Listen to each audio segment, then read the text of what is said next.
Welcome back to the channel and welcome back to another episode of Sanur Sessions. Let's get stuck into the news. As usual, another week, another set of earthquakes here in Bali. On Saturday last week, we had another earthquake, and this one was a little bit different. It was more like something hit the house. It was like a boom, and then just a bit of a shake for me here in Sanur. In other places, people felt more of a swaying, and I guess it depends what sort of building you're in, how close you are to the epicenter. This one was focused in Ubud once again. So we've had Ubud, Nusa Penida, and then Ubud 3 weeks in a row. They're pretty unsettling, these earthquakes. They're nothing major at this point in time. Hopefully it stays that way. A new place has opened in Sanur called Domos. It's owned by the people that also own the Bear Bottle coffee shop down on Jalan Cemara, which is a really great little coffee shop, great coffee down there. They've opened a different concept up on Danau Tumblingan there. It's a coffee shop, but at night they're doing a little bit more upmarket cafe food, almost like a restaurant, but it's quite casual. I had a chance to check it out this week. I've made a video of it, which you can also check out. I've just uploaded it. It's a good little cafe. It's a little bit more expensive than cafe food would normally be. It's in its own little niche. Upmarket cafe / restaurant food, a bit more modern. It's not your old school warung. It's not pub food. It's something a little bit different for Sanur. Definitely worth a try if you're in the area and you're into that sort of food. What's on in Sanur? So this week we've got a fair few things going on. First of all, we've got, well, this is more of a regular thing that happens down at the Mercure. They have this weekly seafood barbecue, and I know that the seafood thing is something that people are particularly interested in. So I thought I'd just put that up on the screen for you. Basically, there's a seafood barbecue with live music every week for 258,000. On other days, they've got like every Saturday, they've got Balinese seafood barbecue. Then they've got Jimbaran seafood, which I don't know how that's different to the Balinese one, but they've got that as well every Monday. Basically, you've got these barbecue things going on where they say it's all you can eat. I don't know what the seafood's like, but from the photos, it looks okay. Down at the Mercure. Now, the Mercure is at the very southern end of the beachfront walk. It's probably the most southerly big hotel. It's not a bad location. It's a little bit out of the way, but if you're in town, it's an easy cab ride there, maybe 5 minutes, and they've got that seafood buffet. If you've tried it, let us know in the comments, because that'll help other people decide whether they want to go. That's just sort of something I ran past this morning that I thought would be very interesting. Now, this one's for animal lovers. So this is about World Rabies Day, which is on Monday, the 29th of September. And down at Pantai Mertasari, which is the most southerly beach here in Sanur, they have an event, yeah? And down there, they're going to have like canine agility competitions, and they're going to have door prizes and stuff like that. I don't actually know what's going to go on down there, except that it's to do with people who are really obsessive about animals. You know, dogs in particular. And it's sponsored by the Veterinary Association of Indonesia, the Balinese branch. If you want to support them, 8 a.m. on the 29th, head down there, check it out. You might be able to help out. You might make some new connections if you really care about those beach dogs or street animals. I'm sure you'll meet like-minded people down there who are really interested in that sort of stuff too. There's a lot of sport coming up over the next week, NRL and AFL. So I'm going to go through a few of the things that are going on at the moment at some of the bars, which I've been able to dig up. So the Clubhouse, which is a sort of a pretty famous place to go and have a beer, a meal, and watch sport, they've got a heap of stuff on. They've got the grand final on the 28th of September between Sydney and Brisbane. AFL, 70,000, all you can eat, sausage sizzle. I mean, that's pretty good value. Preliminary finals for the NRL are also being shown on the 27th and the 28th. Storm and Roosters, Panthers and Sharks. That's got a pretty good rap, that place, that Clubhouse, for that sort of atmosphere where you want to have a few beers, watch the footy, that sort of stuff. So if you're really interested in that, head down there. Should be a pretty good day out. Titties Bar is also showing the AFL Grand Final from 12:30 p.m. on the 28th. Titties Bar is very well regarded. Once again, another place that would be well worth checking out if you're really interested in it. And I'm sure it's going to be a big day as well. On that note, Titties Bar is also doing those NRL preliminary finals. Let's talk about Indonesia beyond Bali.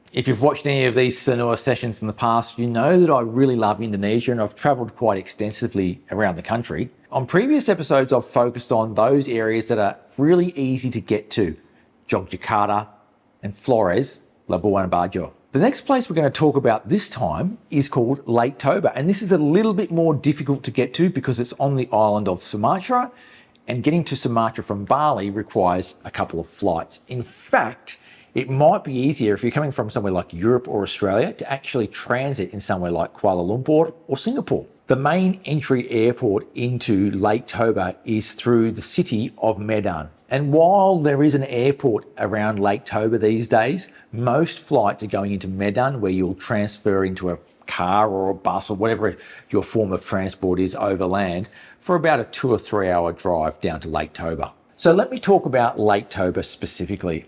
What it is a lake that sits at about 1,300 meters above sea level.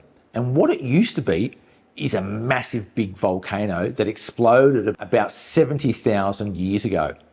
And what was left was a massive crater that over time filled up with water and became a lake. And when you go there now, the scenery is absolutely stunning, with massive mountains on either sides of the lake. The lake itself is beautiful to swim in. The people there are an interesting cultural group. They're called the Batak Toba people. And Batak Toba are very strong people, very strong-willed people. They're usually Christians, and they have a unique culture and a unique history. They're fascinating people. And actually, the Batak Toba, you'll find them all throughout Indonesia as they travel out from their homeland across the country. I've actually got quite a few Batak Toba friends, and they are very, very funny people, strong-willed people, but it makes them really good friends as well. So if you do find yourself going to Lake Toba, the sort of things that you'll find there are a very relaxing lakeside type of accommodation. You'll generally catch a ferry across to the center of the lake to an island called Pulau Samosir. And the main tourist area is a town called Tuk Tuk. So you'll get a hotel or a hut or something on the side of the lake. It's very relaxing. You can get beers easily there because the local population's Christian. They eat pork, so you'll be able to get plenty of pork. They do eat other animals as well, but we won't get too much into that. And the culture is very interesting. Now, to get around the island, you can either hire a motorbike or hire a car and drive to see some of the other outlying towns. Now, an interesting piece of history about Danau Toba or Lake Toba is that it used to be on the hippie trail back in the 1970s, and a lot of hippies used to stop off there for months at a time. And over the years, the tourist numbers have gone down, especially as backpacking is kind of not as popular now with young people as it used to be. So now it's a lot less busy than it used to be, very relaxed, and it's still a beautiful place to go. Most people who visit Lake Toba would probably stay there 2 or 3 nights and use it as a place to go on their trip in North Sumatra. So they might go to other places around the region, such as Brastagi, which is a mountain town with a couple of volcanoes nearby. And they might even go to Medan, the big city in North Sumatra, or to a place called Bukit Lawang, where you can go and see orangutan in the wild. You can go and trek through the jungle and see these beautiful animals in the wild. That's not too far away from Lake Toba, a few hours drive. You would normally travel to several different places, but Lake Toba in itself is a fantastic place to visit. Now, how would you put Lake Toba into an itinerary that also includes Bali? Well, I'd be sort of looking at perhaps flying into Medan via Singapore or Kuala Lumpur, and then from there flying to Bali.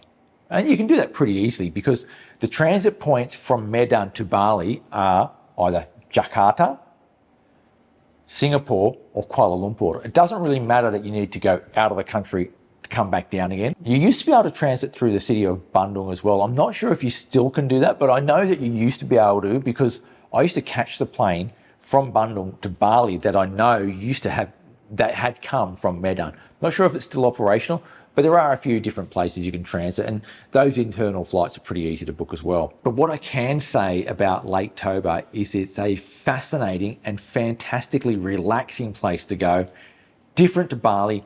They do have their own unique culture. The people are very friendly, and it's just a different side of Indonesia that you've never seen before. Let's talk about Indonesian food.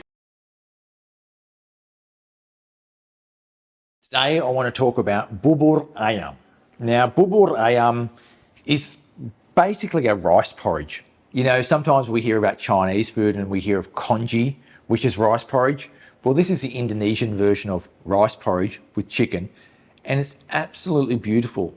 Now, I know for many people, rice porridge sounds maybe a little bit strange, and if you've never tried it before, you probably don't want to try it.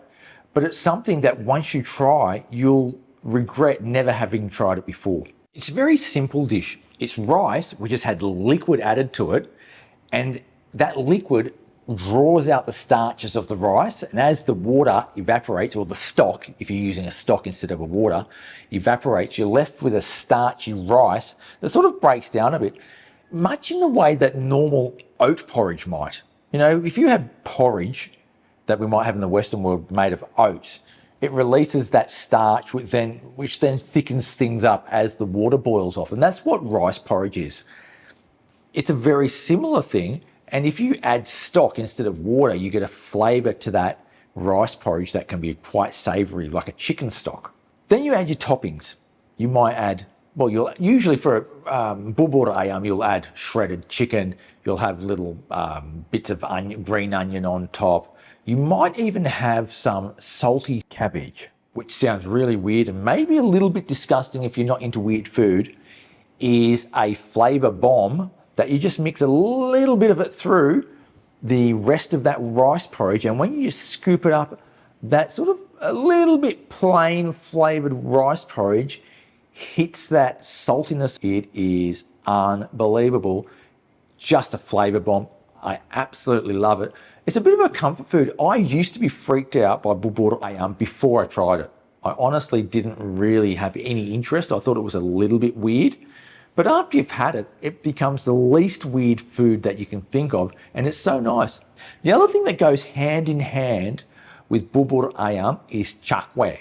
And cakwe is a long donut type thing, which you'll see in other Asian countries as well. It's deep fried. Sometimes it's even sweet in some countries. I've had those things sweet with like an icing sugar on them.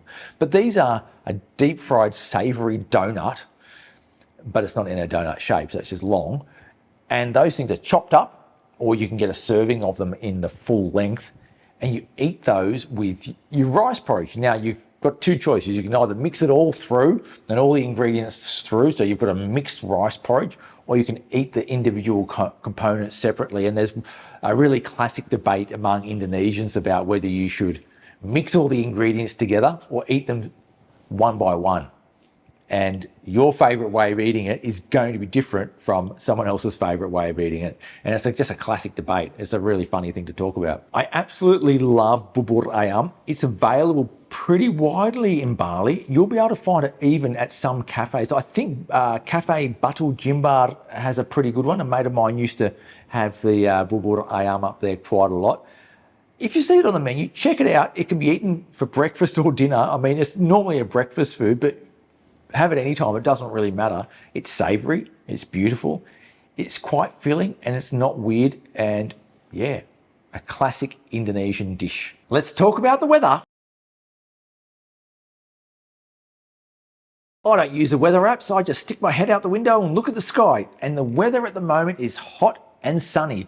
It's barely rained since I last put out a video about the weather in Bali. I think it might have rained maybe once. So that wet weather, that sort of the onset of that wet weather, which we thought might be leading to the wet season being here, hasn't really continued. It's hot, but it hasn't rained much. Now, we don't know what's going to happen in the future. It's more likely to become more raining than not, but it still hasn't gotten into the deep rainy season where it rains every single day. And if we go by how rainy seasons have been over the past few years, it could be a little bit unpredictable. But at the moment, the weather's good. Let's talk about property. I'm currently looking for property in Bali, and as I look around Bali for property, I do see things that might be interesting to you as a viewer. I've got a couple here today that will be very interesting for you. The first place we've got today is a local place. It's on the western side of the bypass, really.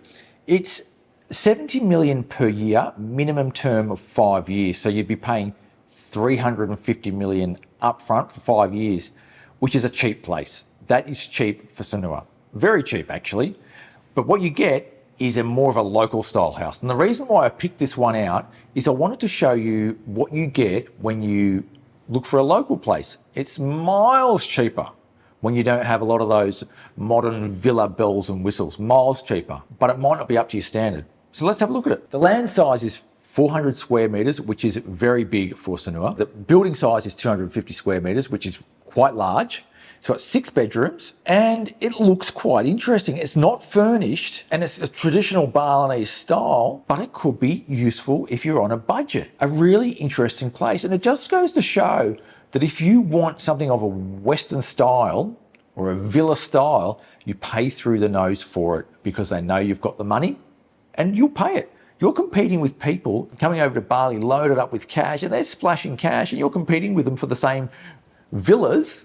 You're going to pay a lot for it. So you've got to be very careful about what you want. If you want something really fancy, you're going to pay massive prices.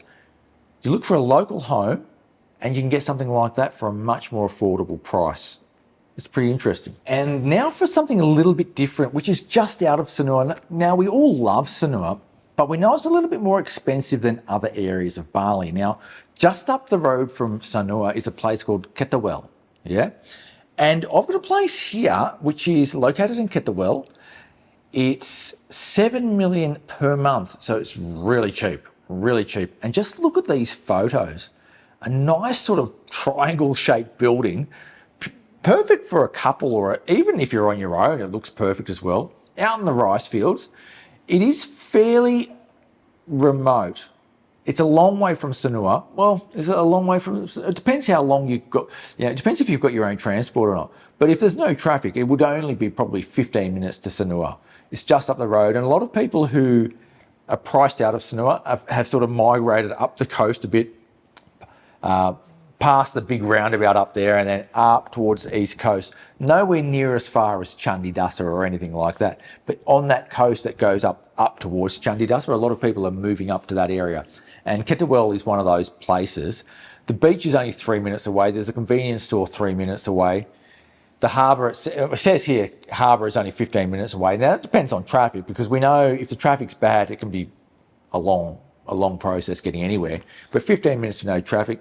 I really love the look of that place and it's only 7 million a month. And it's a good example of what you can get if you look outside of Sanur.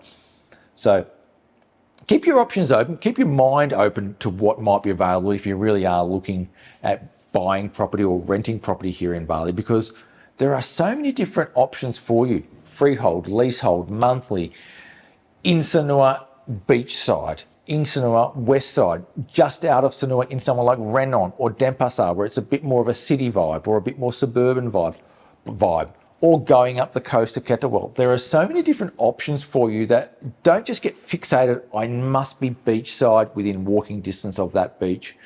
Because if you start doing that, all bets are off. You're going to be paying a lot of money. You might be up for 30, 40, 50, $100,000 a year in rent, really. So you've got to be a little bit flexible, and if you are, you'll definitely get what you want at the price you're after. You might not get everything you want, but you'll get something very good. And I think that's a really good philosophy to have when you're looking for property. Flexibility, be flexible, don't be fixated on just one thing. Let's get on to Q&A. I haven't had a heap of questions this week, so make sure if you've got questions, you put a comment below and I'll try and get to them next time we have one of these Sanur sessions. First off, we want to talk about the buses. Mish regularly irregular asks, that's a bit of a mouthful, isn't it?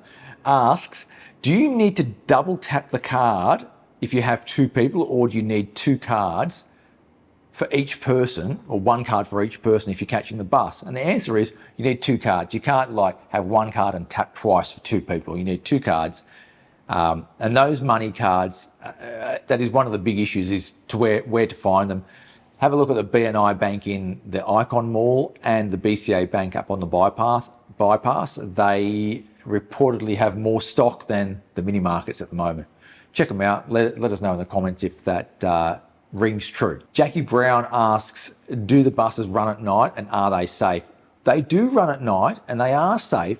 Now, the story about whether they run at night or not is a really interesting one. The way the buses work is that the last bus might start at 7:30 from the terminal and head off on its route, but it depends on how much traffic it gets along the way as to whether it's going to get back to that terminus again within 3 hours or 4 hours or only 1 hour.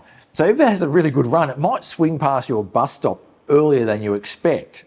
Whereas if it gets stuck in traffic, by the time it gets to you, it might be 10:30 at night. So you can't really rely on these buses late at night. So if you're coming home from Sanur to Kuta or vice versa at 9 o'clock at night, I wouldn't rely on it.